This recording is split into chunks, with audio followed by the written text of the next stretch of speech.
Philadelphia Imana iratsinda. Yesu ashimwe. Yesu wacu nahabwa icyubahiro. Ndashimira Imana cyane, Imana yacu, Imana igira neza.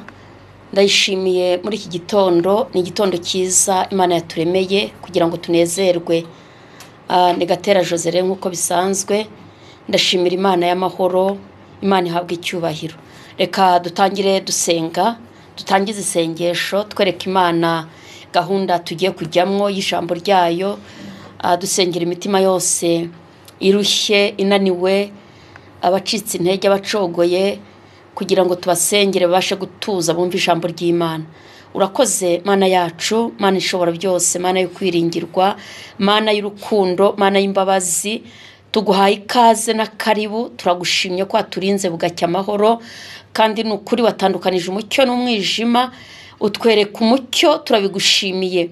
Izina ryawe rihabwa icyubahiro. Iki gitondo rero kitubera igitondo cy'umugisha, igitondo cyo kumva ijambo ryawe, ridukure mu bwiza ridushyira mu bundi, utugirire neza, utwiyereke, ube mu ruhande rwacu. Urakoze Kristo, urakoze kuri bubane natwe, urakoze kuri butugirire neza, mitima yose uyisange kandi gubwe neza. Urakoze ni mu izina rya Yesu, amen. Imana ishimwe. Rero Negatera Jose nkuko nababwiye, guturuka muri Philadelphia. Ndabasuhuza mu izina rya Yesu. Ndasuhuza inshuti zacu mwese, abakozi b'Imana dukorana umurimo muri Philadelphia. Data abishimire, kandi Imana yo mu ijuru ibahe umugisha, abadusengera, abadushyigikira kugira ngo uyu murimo ukomeze ujye mbere. Mwese Imana y'amahoro ibagirire neza, kandi nukuri nimutagusari muzasarura. Kino gitondo cyo guhura n'Imana no harimo ubwiru bw'Imana kugira ngo tubashe kumenya icyo Imana idushakaho. Nabasuhuzaga mwese, ariko turi kumwe n'umushumba wacu Pastor Serugendo Dismas. Reka nawe basuhuze, hanyuma sengere n'ijambo ry'Imana tugiye kumva. Turabashubuje igitondo cyiza, Imana ibane namwe. Reka tusengere ijambo ry'Uwiteka. Data wo mu ijuru, turagushimiye kuko ruwera kandi urakiranuka, utuberera amaso ku manywa na nijoro. Nimba twabonye uyu mucyo uyu munsi, n'imbabazi zawe. Ututunganye kandi utweze, kuko turagabanukirwa buri sana buri segonde.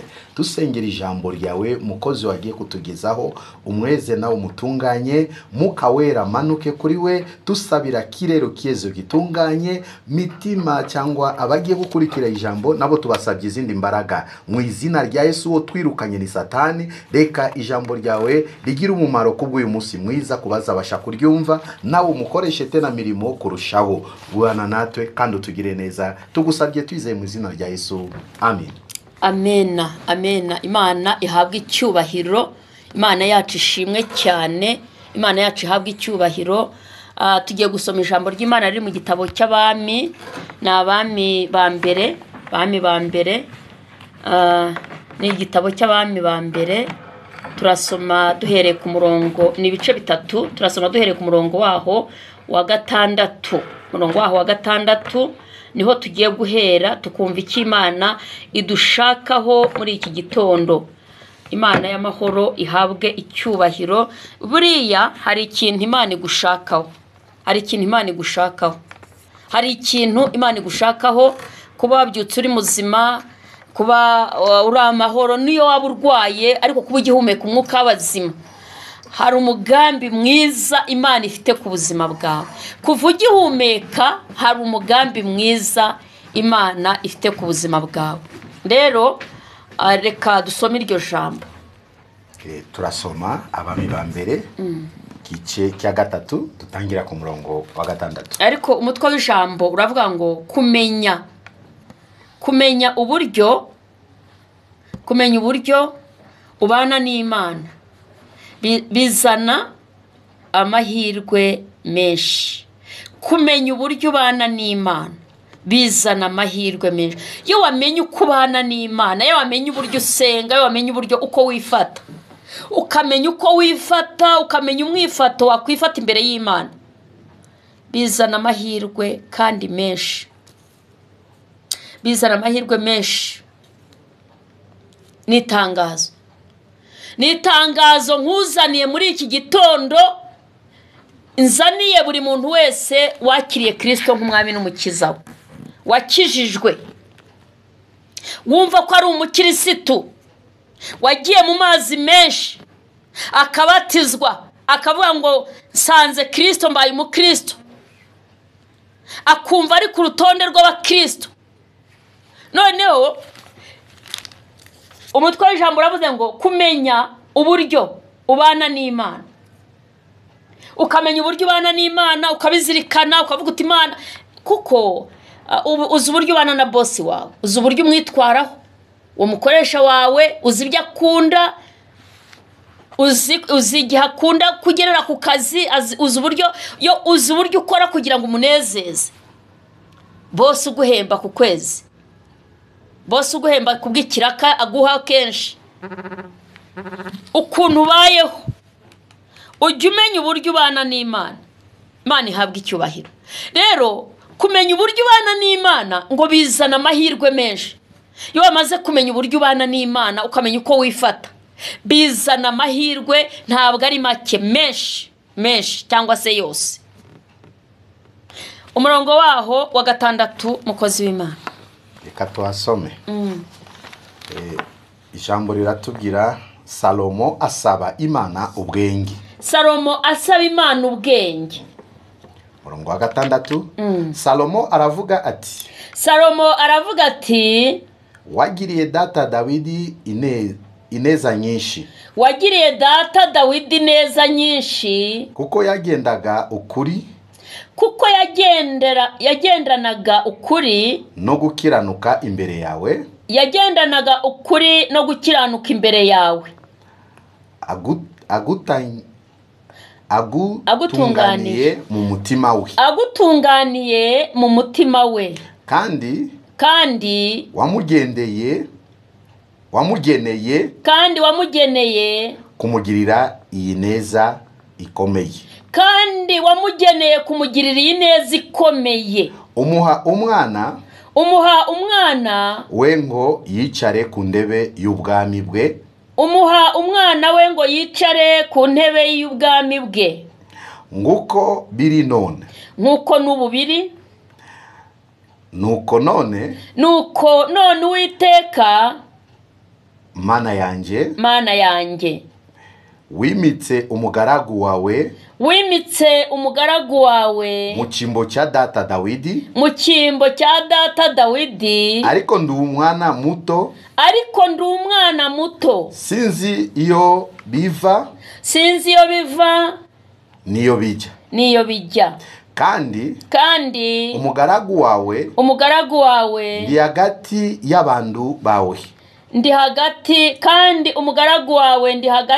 y'abantu bawe. Watoranije b'ubwoko bukomeye butabarika. B'ubwoko bukomeye, nuko rero butabarika.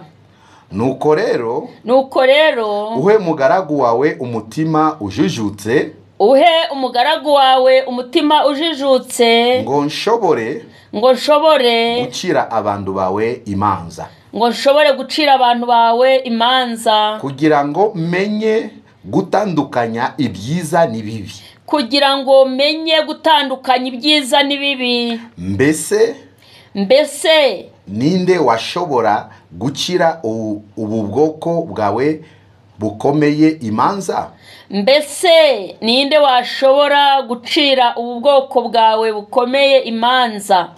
Murongo wa 10. Imana itugirire neza. Haleluya. Reka mbanze mvuge kuri iki kintu, kuko ijambo ryatubwiye ngo Salomo asaba Imana ubwenge. Salomo asaba Imana ubwenge. Salomo yari umwana wa Dawidi yari umwami w'Abisirayeli. Igihe kiragera, kuko Imana yari yarabwiye Dawidi ko azasimburwa n'abana be, ubwami bwe butazava mu muryango we. Imana ibwira Dawidi, Imana yimika Salomo. Iramwimika se yaramaze gusaza, yarakuze se. Hanyuma Salomo tubonye ko yasabye Imana ubwenge. tubonye ko yasabye Imana ubwenge, kwa kundi ijambo ryatubwiye ngo kumenya uburyo ubana n'Imana. Yaravuze ati jyewe ninjiye mu mavuta y'ubwami ndimitswe, ariko ibintu ndacyari umwana, nta bumenyi mbifitemo, nta hantu yagiye kwihuguza, nta wa Bibiliya twereka ko yagiye mahugurwa. Ubuntu bw'Imana bwamugezeho arimikwa umwami, ahabwa kuyobora ubwoko bw'Abisirayeli. Ariko Salomo, uyu munsi ndashaka kuvuga kuri Salomo, ntabwo ndavuga kuri Dawidi. Salomo yigira inama, arabangoreka menye neza uburyo mbana n'Imana, menye neza uburyo nzakora uyu murimo, menye neza uburyo nzatwara iki gikorwa. Aravuga ati kugira ngo menye neza, kugira ngo nezeze Imana, kugira ngo nkore neza, kugira ngo ngire umugisha muri iki gikorwa, nuko menye ukuntu mbana n'Imana, nuko nshaka ukuntu mbana n'Imana, nuko negera Imana, nuko nyigisha inama, nuko nyisaba ubwenge. Urabizi hari ibintu utazashobora nutagisha inama. Hari ibintu bizakunanira pe, kandi Imana yabigushyizemo, ikagutunga inkoni, ikaguha urugo, ikagutunga inkoni, ikaguha abana, ikagutunga inkoni, ikaguha akazi, ikagutunga inkoni, ikaguha umurimo wayo. Ariko nutayegera ngo umenye uburyo ubana n'Imana muri ibyo bintu, umenye uburyo ukora uwo murimo, bizakunanira, ntabwo uzabishobora. Narivuze ngo ntiwabishobora utamenye uburyo ubana n'Imana, ngo umenye uburyo uyisenga uyingingira umurimo iguhaye. Guhabwa isezerano ni kimwe, kuryinjiramo ni ikindi, no kumenya kuribamo ni ikindi. Uhawe urugo, icyo ni isezerano. Nguhaye urugo mwana wanjye, ndakubakiye. Nguhaye urugo, nguhaye umutware, nguhaye umugabo, nguhaye umugore, nguhaye abana. Iryo ni isezerano. No kubijyamo ukabibamo ni irindi. No kubana, no kumenya uburyo ubana n'Imana nabyo ni ikindi kintu. Biragusaba kugira ubwenge, gusaba Imana ubwenge, gusaba Imana ihishurirwa, kugira ngo ube mu mugambi w'Imana neza, kugira ngo ube mu isezerano neza. Bigusaba kwegera Imana uyisaba ubwenge, kumenya uburyo ubana nayo, kumenya uburyo gusubije, kumenya uburyo yegereye. Isezerano ni rimwe, kuryicaramo ni ikindi, kubana n'Imana ni ikindi. Ni ibintu bitandukanye kandi bigomba kubaho byose, kugira ngo uzagire n'iherezo ryiza muri icyo gikorwa, uzagire iherezo ryiza muri iryo sezerano. Nukumenya ukubana n'Imana, kugira ngo uzabe uwo wifuza kuba, nukumenya uko ubana n'Imana.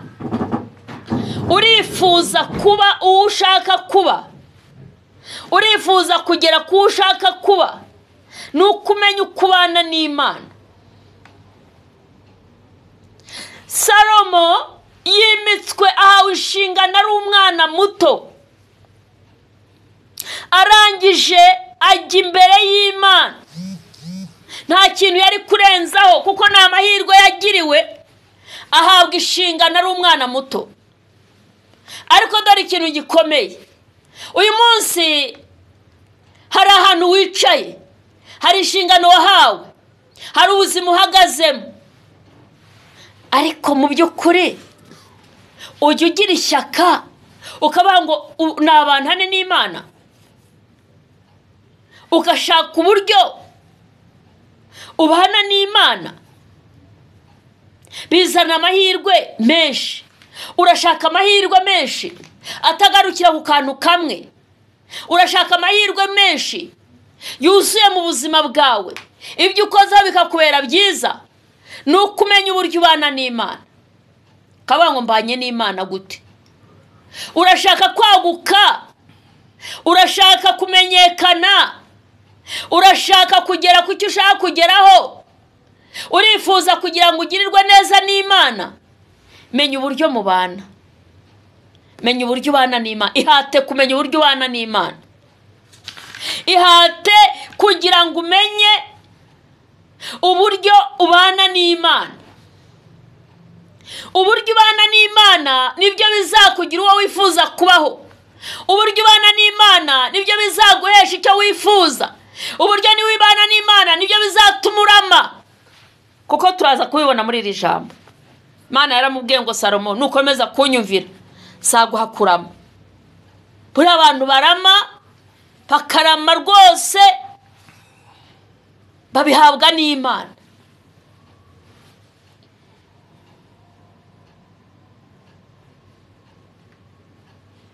Abantu barama, abantu bagira icyo bageraho kigaragarira buri wese, babihabwa n'Imana. Rero kumenya uburyo ubana n'Imana nibyo bizaguhesha kuba icyo uri cyo, kuba icyo ushaka kuba cyo. Ndagira ngo aha hantu nimukahavunikire, ngo muvunike mumuruhe imitsi y'ubwonko iturike, utekereza ngo nzabuyune nzagera hane, ahubwo tekereza uburyo ubanye n'Imana. Hanyuma wowe numara kubona uburyo ubanye n'Imana, bizakuzanira amahirwe, bizakuzanira inzira, bizakuzanira kugera ku cyo wifuza kugeraho. Imana itugirire neza. Amen. Numara kumenya uburyo ubanye n'Imana,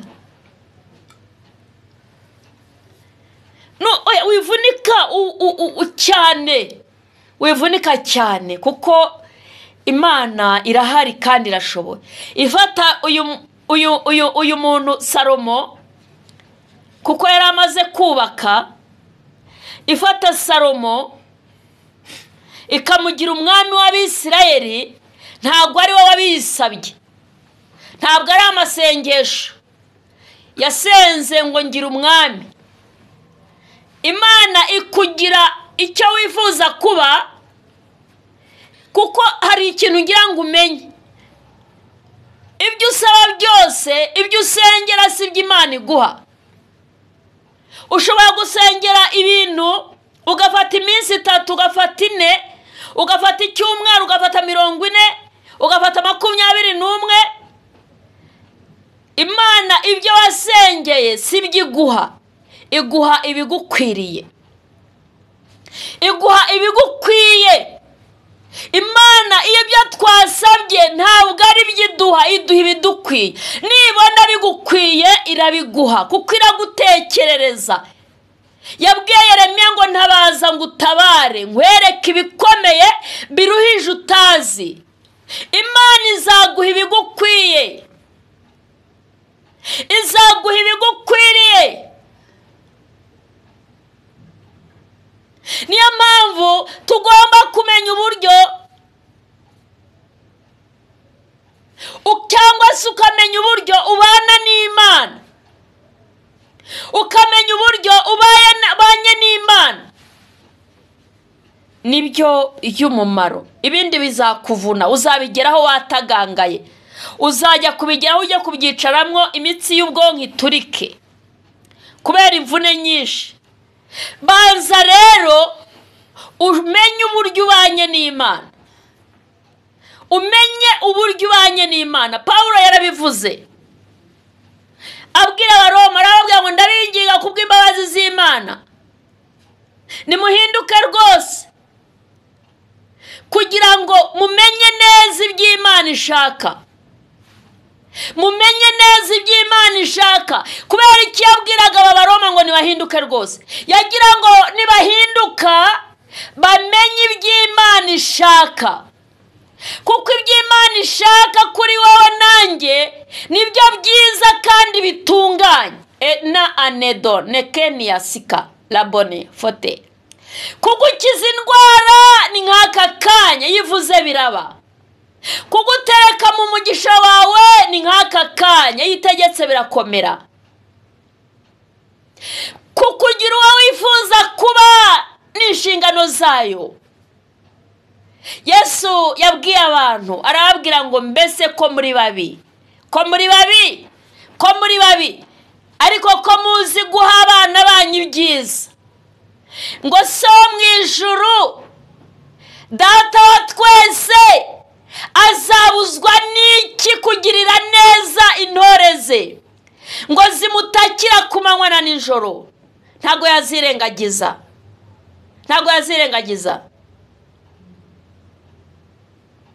Icyo usabwa ni ukumenya uburyo ubana n'Imana,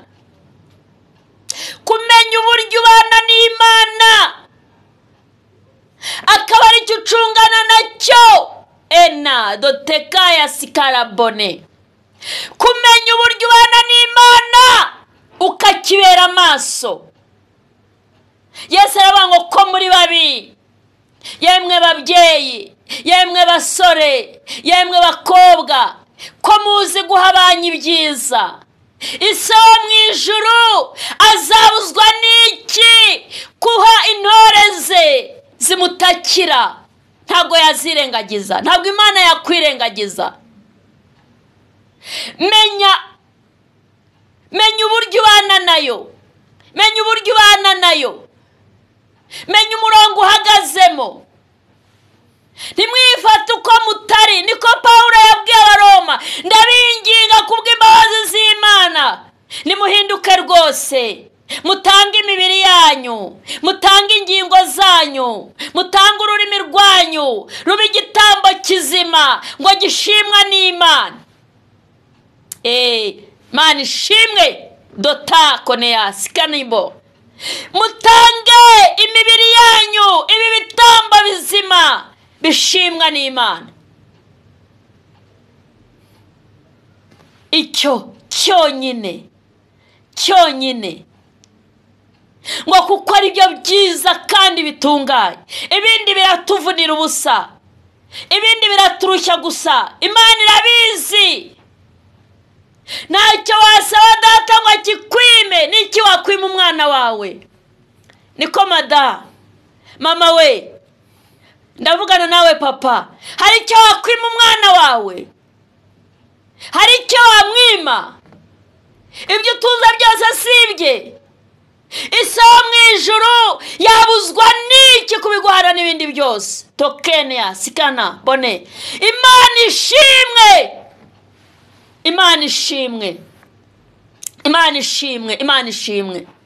Narimvuze ngo Imana ni ishimwe kuko yaduhaye umwana wayo Yesu Kristo kugira ngo umwizera atazapfa urupfu rubi, ngo ahubwo azahabwa ubugingo buhoraho. Kumenya uburyo ubana n'Imana bizana umugisha mwinshi, bizana amahirwe, bizana kurama, bizana gutunga, bizana kororoka, bizana bya bindi byose ukeneye, bizana kubaka urugo. Kumenya uburyo ubanye n'Imana, ntabwo uzicuza mu buzima bwawe. Hari ukuntu ubana n'umuntu mukabana neza ariko nyuma akazaguhemukira, ariko Imana wabanye nayo neza irakubanira. Narimvuze ngo irakubanira. Repota ya sekone ya bone shikara donenia donika. Imana ihabwa icyubahiro. Twasomye umurongo waho wa 6 ngo Salomo aravuga ati wagiriye data Dawidi ineza nyinshi kuko wagendanaga ukuri no gukiranuka imbere yawe. Urumva, wagiriye data Dawidi ineza nyinshi. Kubera iki wagiriye data Dawidi ineza nyinshi? Kubera iki yamugiriye ineza nyinshi? Ngo yagendanaga ukuri no gukiranuka imbere y'Imana. Ibyo byonyine byatumubaho. ibyo byonyine byatuma ugera ku cyo kugendana ukuri no gukiranuka. Reka umukozi w'Imana asubirire muri uwo murongo wa 6. Turasoma Abami ba mbere icyo gice cya 3 murongo wa 6. Tusubire ku murongo wa 6. Salomo aravuga ati wagiriye data Dawudi ineza nyinshi kuko yagendanaga ukuri no gukiranuka imbere yawe agutunganiye mu mutima we kandi wamugeneye kumugirira iyi neza ikomeye. Umuha umwana we ngo yicare ku ndebe y'ubwami bwe nguko biri nona. Imana ihabwa icyubahiro. Amen. Urumva ukuntu Salomo yasenze, aravuga ati Mana wagiriye data Dawidi neza nyinshi kubera ko yagenderaga imbere yawe agutunganiye. Nta kindi, nuza Imana ntirobanura ku butoni. Petero yarabivuze igihe Imana yamutumaga kwa Koroneliyo, yaravuze ngo menye neza ko mu mahanga yose abakora ibyo gukiranuka Imana ibumvira ibemera. Imana irabemera abantu bakora ibyo gukiranuka, Imana irabemera. Koroneliyo Imana itahiwe. Dawidi rero uyu Imana ngo yamugiriye ineza nyinshi. Ineza y'Imana nyinshi yarayibonye, nyinshi ntabwo ari nkeya, nyinshi kubera ko yagenderaga imbere y'Imana n'umutima ukiranutse. Yego Imana ishimwe. Kumenya uburyo ubana n'Imana gusa nta kindi. Mukristo mubyeyi, wa mugabo we, wa mugore we, mwene data, Mukristo mwene data, mukozi w'Imana, umurimo w'Imana urakuremereye, urakuvurnye, nta muntu uguhakeya. Oya, menya uburyo ugendana n'Imana gusa, menya uburyo ubana nayo, menya uburyo uyikorera, menya uburyo ubana n'Imana. Bizana umugisha, bizana amahirwe menshi, kumenya uburyo ubana n'Imana bizana amahirwe menshi.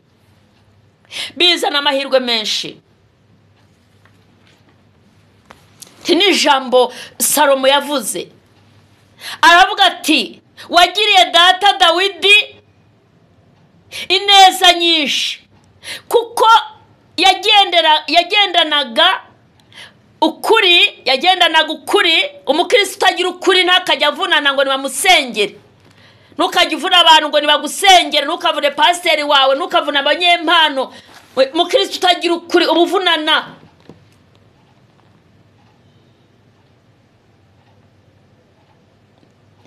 Urabona, aravuga ati wagiriye data Dawidi ineza nyinshi kuko yagendanaga ukuri no gukiranuka imbere yawe. Nta kindi. Impamvu Imana yitaye kuri Dawidi ngo yagendanaga ukuri. Bura rero ushobora gucumura ariko ukavuga uti nacumuye. N'uyu mwanya tugiye kwihana. Nacumuye, nakoze ikosa, ni mumbabarire Mana, mbabarira. Buriya gutanga amaturo ntago bikuraho icyaha. Gutanga icya 10 ntibyakuraho icyaha. Gufasha abarwayi kwa muganga ntibikuraho icyaha. Kubaka insengero ntibikuraho icyaha. Icyaha gikurwaho no kwihana. Buriya wihannye Imana yakubabarira. Iyo ni imirimo imirimo iherekeza abakiranutsi, iyo ni imirimo iherekeza abantu b'Imana, iyo ni imirimo iherekeza abantu b'Imana. Leta ya Sikanabone, yo wagiriye data ineza nyinshi kubera ko yagenderaga imbere yawe n'umutima utunganye. Niyo mpamvu umugirira ineza ingana itya, umusimbuza umwana yibyariye. Lato nasikana. Reka dusome ku murongo waho wa 10. Umurongo wa 10. Maze subira kwa 8 umanuke. 9. Nuko rero uhe umugaragu wawe umutima ujujutse. Nuko rero uhe umugaragu wawe umutima ujujutse, ngo ashobore gucira abantu bawe imanza. Ngo ashobore gucira abantu bawe imanza, kugira ngo menye gutandukanya ibyiza n'ibibi. Kugira ngo menye gutandukanya ibyiza n'ibibi. Mbese ninde washobora gucira ubu bwoko bwawe bukomeye imanza? Washobora gucira ubu bwoko bwawe bukomeye imanza. Murongo wa 10. Maze ayo magambo anezeza Uwiteka. Maze ayo magambo anezeza Uwiteka, kuko ariyo Salomo yamusabye. Kuko ariyo Salomo yamusabye. Imana iherako ibwira Salomo iti. Imana iherako ibwira Salomo iti. Kuko ibyo ari byo usabye. Kuko ibyo ari byo usabye. Ukaba udasabye kurama. Ukaba utasabye kurama. Ndusabe n'ubutunzi. Nusabe n'ubutunzi. Cyangwa ko abanzi bawe bapfa. Cyangwa ko abanzi bawe bapfa. Ahubwo ukisabira ubwenge bwo kumenya guca imanza zitabera. Ahubwo ukisabira ubwenge bwo kumenya guca imanza zitabera. Imana ishimwe. Haleluya. Amina. Imana iramubwira ngo Salomo, buriya iminsi umaze imbere yanjye wasabaga ubwenge n'umutima ujijutse. Uwo muntu wamukura he? Ni baki barahari ariko ni bakeya.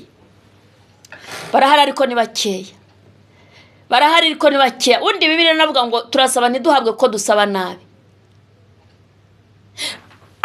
Niba ari ibyo unsabye byagushishikaje kuba imbere yanjye, usaba ubwenge n'umutima ujijutse wo guca imanza zitabera, umutima ujijutse wo kutarya ruswa, umutima ujijutse wo kutarenganya abantu. Nibyo wasabaga ubwenge bunturutseho Salomo. Niba ari ibyo wasabye, ntusabe ngo abanzi bawe bapfe.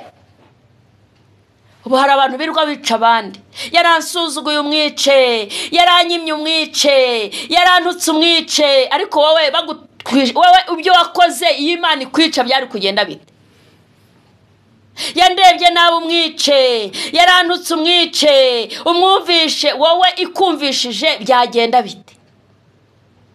Ariko Imana yamubwiye ngo Salomo, bwari ibyo wahereye umaze iminsi 1000 imbere yanjye, uri kunsaba amaturo, uri umendahenda. Burya wasabaga ubwenge n'umutima ujijutse wo kugira ngo uzabane n'abantu amahoro, wo kugira ngo utazagira urenganya.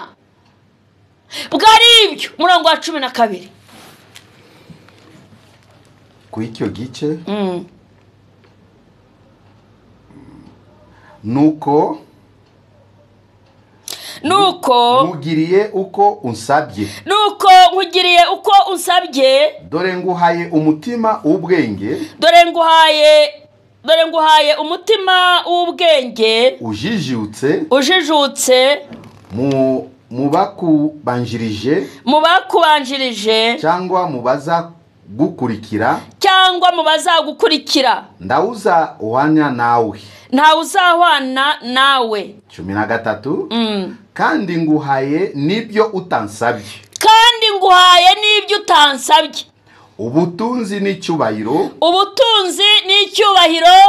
bizatuma nta mwami n'umwe wo mu bandi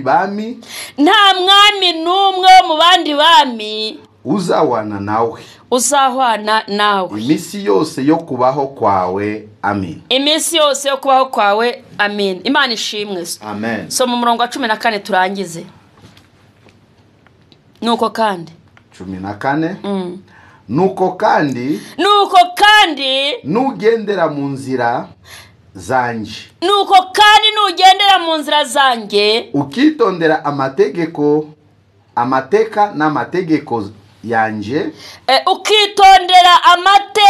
n'amategeko yanje nguko so Dawidi yazigenderagamo yabigenzaga nzakongerera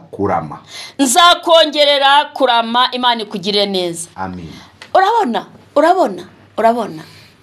Urabona inyungu yo kumvira Imana, yo kumenya iki Imana igushakaho. Urabona inyungu yo ubu tuvunwa n'ibintu byakabaye bitatuvuna. Urabona inyungu kumenya uburyo ubana n'Imana, ukabyitwararika, ukamenya uburyo ubana n'Imana, ukasaba Imana ubwenge. Urambona kwitwararika ukavuga uti Mana mbanyene n'Imana ndakijijwe koko, ese Imana iranyishimira, bikagushishikaza. Urabona inyungu zabyo. Imana iramubwira ngo nukuri bwari ibyo nsabye Salomo, ntiwigeze usaba ngo abanzi bawe bapfe. Nakubwiye ngo hari abantu birwa bica abandi bukira, bakabica mu mutima. Ariko iryo sengesho Imana ntiyanaryumva, yewe ngukurireho nkubwize ukuri, ntiyanaryumva, kuko yiza kuryumva iba yarahereye kuri wowe. Ariko noneho kuko ni umubyeyi, data ni umubyeyi, ibyo ntiyabyumva, nushaka kujya ubireka. Imana yawe ngo Salomo bwari ibyo usabye, nguhaye ubwenge, nguhaye umutima ujijutse. Noneho umurongo waho wa 14 hanejeje cyane. Murongo waho wa 14 hanejeje. Aravuga ngo nuko kandi nugendera mu nzira zanjye ukitondera amategeko yanjye nk'uko so Dawidi yazigenderagamo, nzakongerera kurama. Nzaguha no kurama. Nukomeza no bivuga ngo iyo twubaha Imana nta handi dukura amahirwe. Tuyakura mu kumvira Imana, tuyakura mu kuyikorera, tuyakura mu kuyubaha, tuyakura mu kwicisha bugufi, tuyakura mu kwiyoroshya. Amahirwe y'Imana, kumenya uburyo ubana n'Imana. Ngiye kugusengera. Reka dusabe pasiteri asengera abantu b'Imana. Abasengere abantu b'Imana ntago bazi uburyo babanye n'Imana. Bamwe na bamwe barananiwe, hari abananiwe, hari abatazi, hari abantu benshi batazi uburyo umuntu yakira umugisha, uburyo umuntu abana n'Imana, umuntu yakira amavuta, umuntu aba mu mavuta y'Imana, umuntu aba mu mbaraga z'Imana. Ni ubuhe buryo umuntu atsinda akaba umutsinzi, agatsinda ibimurwanya. Nukumenya uburyo ubanye nayo. Ibintu nibikurwanya jya wegera Imana uyishakeho ubushuti. Rero reka sengera aba bantu, asengere abantu bashaka no gukizwa, asengere n'abarwayi, n'abafite intimba zo mu mitima, n'abaruke n'abaremerewe. Yesu yaravuze ngo nimuze mwese munsange ndabaruhura. Kaze mukozi w'Imana. Turagushimiye Mana nguru. Urera kandi urakiranuka, tunejejwe n'ijambo ryawe kubw'uyu munsi mwiza. Isi yose iri munsi w'amaboko yawe Mwami. Tusenge abantu bawe babashije kumva iri jambo. Mbere ya byose banzo twezo dutunganye, kuko arabenshi bagenda batazi buryo bwo kubana nawe, batashaka buryo bwo kubana nawe. Mu izina rya Yesu Kristo niyo mpamvu tusabye tena kwezi itorero, kweza abantu bawe, ukabambika imbaraga yo gusobanukirwa kugendana nawe nguko bikwiriye. ukatuha ubwenge mu bubasha bwawe. Turasaba ufashe utabare abantu bawe abasubiye nyuma, abacitse indege bambika imbaraga muri urugendo bagaruke tena musi w'umusaraba. Abayobora amatorero bafashe bashoboje bambika izo mbaraga, bagira ubwenge yo kumenya kugendana nawe. Abanyimpano bafashe bashoboje ubaha imbaraga, basobanukirwe ubwenge bwo kugendana nawe mu izina rya Yesu Kristo. Fasha itorero mu ndege nge yazazo, fasha abakozi bawe mwami mwiza, abatarakizwa turabasengeye isi yose, windura mitima y'abantu, ucishe bugufiya abantu babashe kukufukamira kuko ari we mwami.